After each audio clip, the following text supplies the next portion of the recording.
Hello everyone, welcome to my channel Vidyarthini's Academy of Computer Science Learn with Passion. In today's video lecture, we'll be learning about system programs. In my previous video lecture, we saw about system calls, and today we'll be seeing about system programs, which is the continuation of that. And before we get started, if you like my video lecture, please do like, share and subscribe to my channel, and don't forget to press the bell icon. Let's get started. In today's video lecture is about system program, and this session consists of system programs, system program purpose, why should we have system programs, categories of system programs based on the purpose of each and every program. It has been categorized. We'll look into that in detail, and we'll know about application programs, and we'll have examples for each and everything, and finally we'll have a quick recap.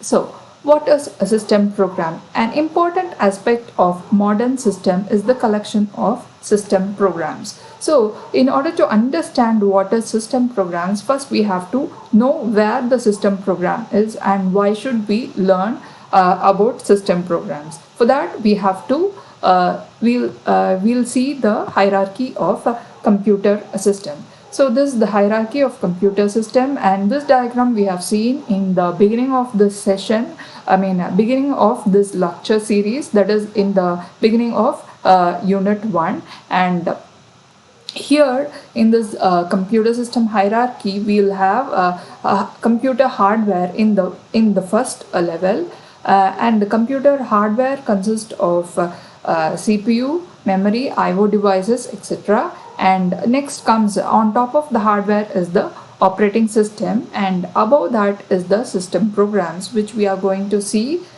in detail. And above the system program is the application program, and application program consists of compiler, assembler, text editor, database, web browsers, word processors, etc. And the end users will be using the application programs. So let us look into the purpose of system program. The system program serves as a part of operating system. That is, when there is a operating system, the above layer is the system program, and it traditionally lies between the user interface and the system call. So I'll be showing you one more diagram to make you understand where the system program is actually present. And it is like above the operating system and below the user interface. That is, application user will be actually accessing the application programs, and below that the system program is present, and the user view of the system is actually defined by the system programs and not the system calls. So system call will be closer to the operating system, whereas system programs will be closer to the user interface. So it is system program is the one which is more closer to users. That is, for us, we'll be accessing the application program, and application program will be using the system programs, and system calls will be used by the operating systems. So that is what they explain in this point, and because that is what they interact with, and system programs are closer to the user interface. So again, it is system programs are the one that is more closer to the user interface. So system program provides a convenient environment for program development and execution. So since the users are using the application program, and which in turn access the system program, it is the one which helps us to make use of the application programs very conveniently. So system program provides an environment for program development and execution. That is, for example, if we are writing a C program, and we'll be using the compiler and assemblers, that is the user interface. So in order to run a particular C program in our system, it is the system program that is providing a convenient environment for the program development. And some of them are simply user interface to system calls, and others are considerably more complex. That is, based upon the function of the system program, it has been categorized and into various types. We will be seeing that in the next upcoming slides. So this is the diagram that I was talking about. So in this diagram, you can clearly understand the difference between the system program and the system call. So here, if you see, the system program is closer to the user interface, whereas system calls are closer to the kernel. Kernel is nothing but the place where operating system is present, and a system call is very closer to the operating system, whereas system program and the application program are closer to the user interface. So user will be accessing the user interface, and user interface makes use of the system program and the application programs, and which will interact with the system call and the operating system. So this is the operating system hierarchy.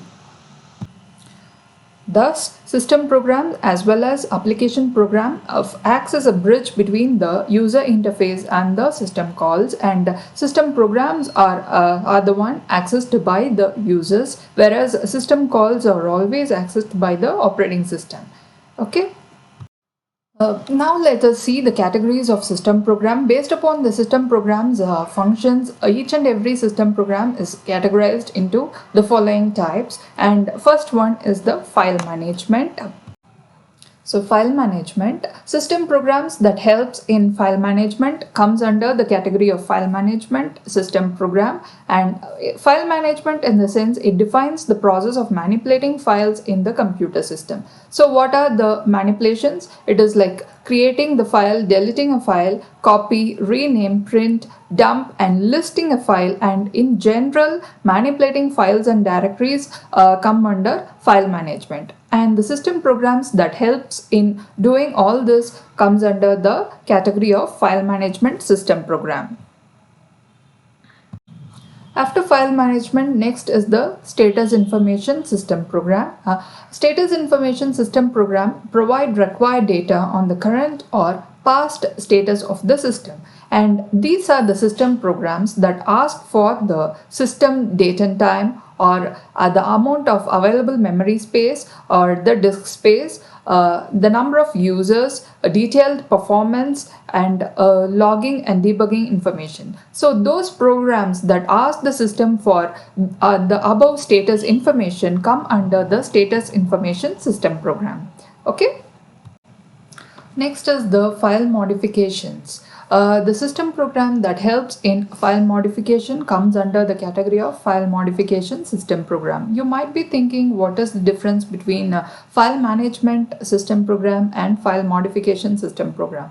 File management basically deals with the outer layer of the file, such as creating a file, deleting a file, copying, renaming, etc. Whereas file modification deals with the inner content of the file, that is like either changing the text or adding text, or searching something within the file, etc. Those things comes under file modification, and the system programs that helps in file modification comes under the category of file modification system program.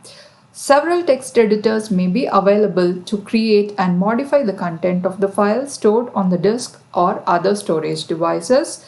There are several text editors, and there may also be special commands to search content of files or perform transformation of the text.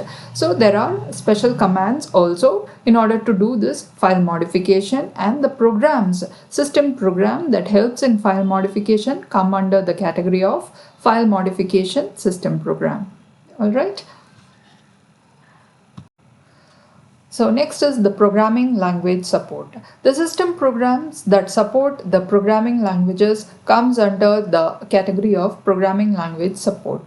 There are several programming languages like C, C++, Java, Visual Basic, Perl, etc. And the system has to compile and run the programs written in these languages. So in order to do that task, the operating system will be having some programs such that it will be able to run the code written in these languages, and those are called the programming language support system programs. So let us see here. These programs provide additional support features for different programming languages, like there are many programming languages, and the codes written in those language should be able to run in our system. For that purpose, there are different programs which comes with the operating system. So see, the compiler, assembler, debugger, and interpreter, these are the system programs that comes with the operating system in order to support the programming languages like C, C++, Java, Visual Basic, etc. And these compiler, assembler, debugger, interpreter, all these are the system programs which is already provided along with the operating system. So these are the programs that helps in supporting the programming languages, and the codes written in those programming languages will be able to compile and run in our system just because of these system programs which is provided along with the operating system. So these are called the programming language support system program. Did you understand? All right. So next is the program loading and execution. Previously we saw the system program for programming language support, and once the program is assembled and compiled, it must be loaded into the memory and executed. For that purpose, there are system programs, and those programs come under the category of program loading and execution. So when the that is what they have given here, when the program is ready after assembling and compiling. Say for example, we have written a code in C language, it is assembled and compiled. After compilation, it must be loaded into the memory for execution. Loader is a part of an operating system that is responsible for loading the program and libraries. So this is also a part of operating system which has the responsibility of loading the program after compilation, loading the program into the memory for execution. So not just programs, it also includes library function. So it is one of the essential stages for starting a program. So we have to, when we have to get the result of a particular code written in any language like C, it has to be loaded into the memory and it has to be executed. So for that purpose, we are using this system program loading and execution. So in order to load the program, the system may provide the following loaders like absolute loader, relocatable loader, linkage editor, and overlay loaders. So in order to load the program, we have the following set of loaders which comes along with the operating system. And debugging is also an important part. A debugging system for either higher level languages or machine languages are also needed. So debugging in the sense, once an error occurs, it has to be identified and it has to be recovered, and after correcting, it must be executed. So a debugger is also required in order to execute a program successfully. So the system programs that helps in loading and execution comes under the category of program loading and execution. The next is communication. That is we'll be seeing about how system program is useful in communication. We saw about system calls which are helpful in communication. Same way, this is a system program which helps in communication. These programs provide the mechanism for creating virtual connection among processes, user, and computer system. So we require system programs for creating virtual connection between the processes, users, and as well as the computer system. And these system program allow users to send messages to one another's screen. So in order to communicate between different users, the system program helps in sending messages. And to browse web pages, in order to browse web pages, we require these system programs. In order to send electronic mail messages, that is emails, and to log in remotely or to transfer file from one machine to another. For all these purposes, we require system programs, and the system programs which helps in doing all this are called communication system programs. So this is about the system program which helps in communication. So these are the major categories of system programs. Apart from system programs, there are other programs which are useful in solving other common problems. Let us see about that. So in addition to system programs, most operating systems are supplied with programs that are useful in solving common problems or performing common operations. What are they? So for example, web browser, if you take, we'll have Google Chrome and Mozilla Firefox. In case if the operating system is Windows, we'll have Internet Explorer. So same way, we have word processors. Depending upon the office tools we use, we have if we have installed MS Office, we will be having the MS Word, or if ours is a Linux based operating system, we'll have the Linux Writer. Spreadsheet, we'll have MS Excel. If it is a Windows operating system, if it is a Linux operating system, we'll have Linux Cal. Same way for database, we'll have MS SQL or Oracle database, and games for entertainment purpose, etc. These are the other other works which we can do, and these are the other programs which helps in satisfying our needs, and they come under the category of application programs. So these are not system programs, but these are application programs which come along with the operating systems to solve our requirements. Okay, so apart from system programs, we have other programs which are useful to us, and those programs come under the category of application program.